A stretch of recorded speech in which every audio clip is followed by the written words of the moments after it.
अस्सलाम वालेकुम नाज़रीन, डॉक्टर दानिश रियल फोकस के साथ हाजिर है। जब सुबह सुबह आज उठा तो एक ख़बर आई कि चेयरमैन नैब आफ्ताब सुल्तान ने इस्तीफ़ा दे दिया है। अब इस सिलसिले में मुख्तलिफ न्यूज़ थी कि जी शायद ज़ाहिर है कि अगर उनका इस्तीफ़ा है और किसी प्रेशर पे लग रहा था इस्तीफ़ा, क्योंकि एकदम इस्तीफ़ा देना समझ में नहीं था। तो हालांकि मुझसे जब बीपर लिया गया तो मैंने भी ये सवाल रखा कि देखें, इस्तीफ़े का तो इल्म हुआ है लेकिन अब ये नहीं पता कि इसके पीछे क्या मकासद है।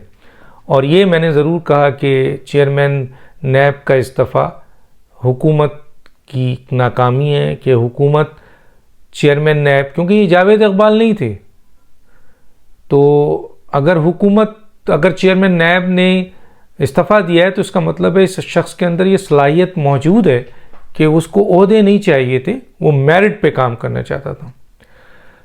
तो इनिशियली तो हमने जो टारगेट किया वो हुकूमत को किया कि हुकूमत के दौर में इस एग्जीक्यूटिव में एक ऐसी इदारे का आदमी जो कि इन्वेस्टिगेटिव इदारा है नैब, उसका चेयरमैन है, आखिर वो क्यों इस्तीफ़ा दे रहा है। तो उसकी जो आज अभी थोड़ी देर पहले उसकी जो इन्फॉर्मेशन हम तक पहुंची है इस ज़राए के ज़रिए, वो ये है कि चेयरमैन नैब, आपको पता होगा पिछले दिनों नैब ने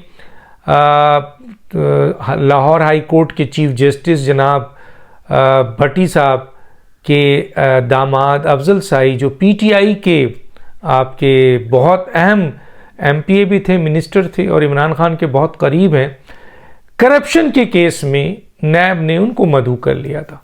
ये खबर तो हमारी आई थी, और जब ये खबर आई थी तो उस वक्त भी ये सवाल उठ रहा था कि पंजाब के लाहौर हाई कोर्ट के चीफ जस्टिस के दामाद, जिसके बारे में सुना जाता है, ये कहा जाता है, ये खुद पीटीआई वाले कहते हैं कि हमें बहुत रिलीफ है इस बात पे कि अफजल शाही पीटीआई के साथ खड़े हैं, इमरान खान के साथ खड़े हैं, और उनके ससुर जो हैं वो एक बहुत अहम इदारे के सरबराह हैं जिसके नीचे कई अदालतें लगती हैं। तो ये बात हम सुनते थे और इसको फिर हमने आंखों से देखा, हमने नहीं देखा, पूरी दुनिया ने देखा। कल जो इमरान खान के साथ अदालत में हुआ, इससे पहले जो अदालत में हुआ, सब कुछ नज़र आ रहा था, और इससे पहले जो हुआ। लेकिन चेयरमैन नैब ने इस्तीफ़ा क्यों दिया, ये बड़ी इंपॉर्टेंट बात है। चेयरमैन नैब ने इस्तीफ़ा इसलिए दिया, आफ्ताब सुल्तान ने, जो आखिरी इत्तला है वो ये है कि उन्होंने, क्योंकि नैब ने अफजल शाही को, जो दामाद हैं, जो पीटीआई के मेंबर हैं, जो इमरान खान के करीब हैं, जो चीफ जस्टिस के दामाद हैं, उनको करप्शन के केस में बुलाया था और इन्वेस्टिगेशन हो रही थी, और बहुत बड़ी करप्शन सुनने में आया है कि इसमें सामने आ रही थी, और इस करप्शन को के ऊपर आगे बढ़ना था। लेकिन चेयरमैन नैब पे दबाव आया गया कि इसको फौरी तौर पर वापस लिया जाए, और इतना प्रेशर आया कि चेयरमैन नैब ने, आफ्ताब सुल्तान ने, इस केस को वापस लेने के बजाय तरजीह दी कि वो इस्तीफ़ा दे दें, क्योंकि जस्टिस जावेद इकबाल की तरह इनकी कोई ऑडियो वीडियो इमरान खान के पास नहीं है, क्योंकि इमरान खान ने तो बाज़ाब्ता ऑडियो और वीडियो बनाकर, और उनके यहाँ जो खातून गई थी उनसे सारी मालूमात लेकर, और इमरान खान साहब ने उनको ठहरा के, और वो जो वीडियो बनाई थी, जस्टिस जावेद इकबाल बेचारा ब्लैकमेल होता रहा इमरान खान के यहाँ। तो आज क्या कहता है जस्टिस जावेद, पूछें, निजी गुफ्तगू में पूछिए तो ये सारी बातें वो बताएगा कि मुझे किस तरह ब्लैकमेल किया गया। लेकिन बहरहाल अब वो इसका हिस्सा नहीं है, तो कुछ लोग ये भी कहेंगे कि इल्ज़ाम लगा रहा है। लेकिन इल्ज़ाम लगाने से पहले जब वो चेयरमैन थे, और जो उनकी एक्टिविटीज़ है, और ख़ास तौर पर पीटीआई और इमरान खान के हवाले से जो एक्टिविटीज़ है, वो भी तो सामने है।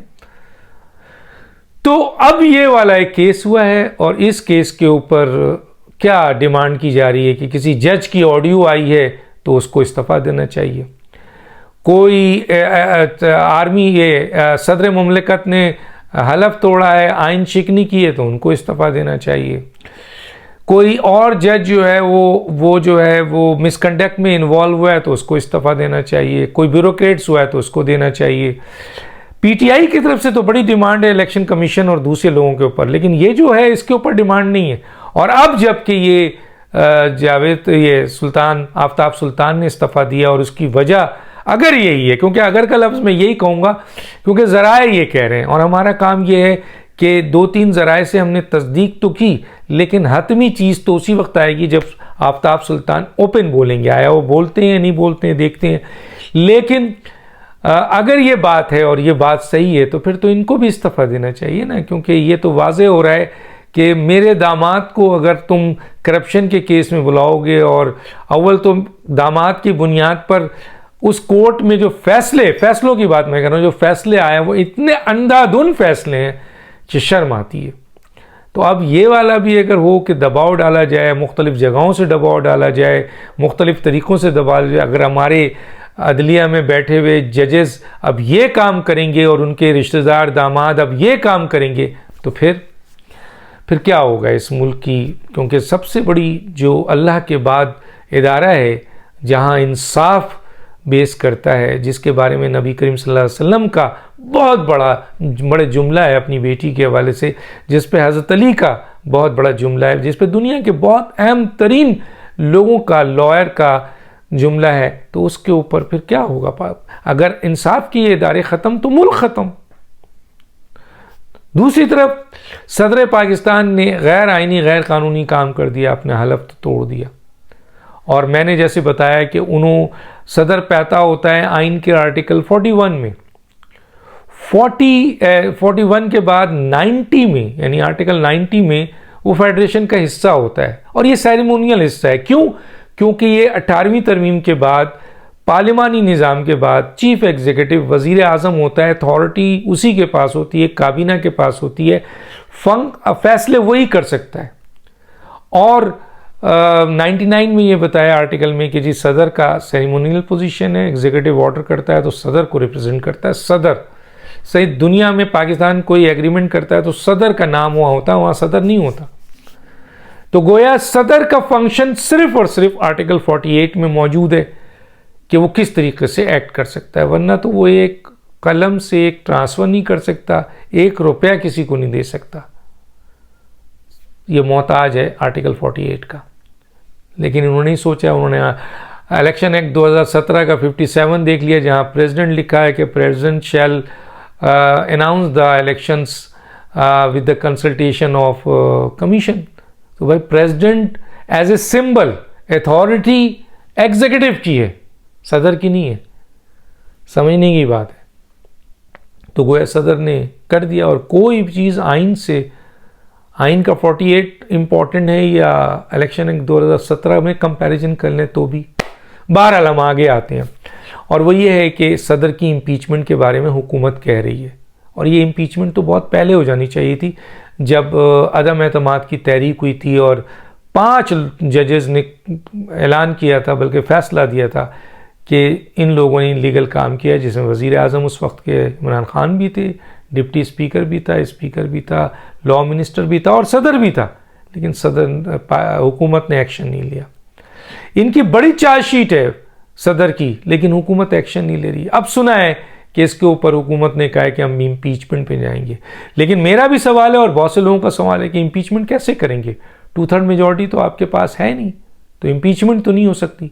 लेकिन चले इम्पीचमेंट नहीं हो सकती, लेकिन एक काम तो हो सकता है ना, और वो ये है कि मौजूदा सदर के ख़िलाफ़ ऐवान का, यानी दोनों ऐवान में से एक ऐवान का 50% अगर टेबल कर दे रेजोल्यूशन सदर के ख़िलाफ़, और सदर के ख़िलाफ़ बाज़ाब्ता चार्जशीट हो, पूरा एक प्रोसीजर है, चार्जशीट मौजूद है, बहुत सॉलिड चार्जशीट है, जो लॉयर हैं वो बताते हैं, उसको अगर फ़र्ज़ कीजिए दोनों ऐवानों का जो स्पीकर है, पहले सेनेट फिर सेनेट स्पीकर, फिर स्पीकर जो है वो इतने दिन के अंदर 7 से ऊपर और 14 से नीचे, और दोनों ऐवानों को बुलाकर इन्वेस्टिगेशन शुरू कर दी, तो ये इन्वेस्टिगेशन तो बहुत लंबी हो सकती है ना। समझने की बात है, ये इन्वेस्टिगेशन तो लंबी हो सकती है। तो गोया उस वक्त तक सदर काम करने से फारिग, तनख्वाह लेगा, काम नहीं कर सकता, बल्कि उसकी जगह चेयरमैन सेनेट अपना रोल अदा करेंगे एज ए सदर।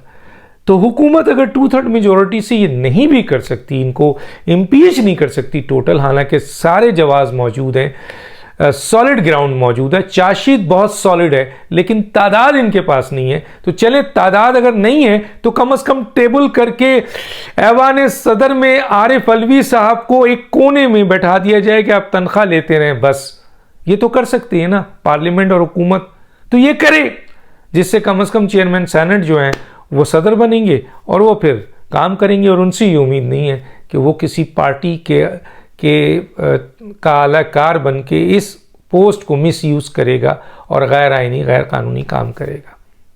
ये थी चंद बातें। लेकिन इसके लिए जब मुझसे लोगों ने कहा तो मैंने कहा इसके लिए ताकत की ज़रूरत है। वो बहुत ज़्यादा ताकत नहीं, ये नॉर्मल फंक्शन। इसमें पार्लियामेंट को और हुकूमत को बुज़दिलाना अमल छोड़ के आगे बढ़ना है। अगर कहा है तो फिर करके दिखाएं। डॉक्टर दानिश को याद दीजिए। अल्लाह हाफिज़।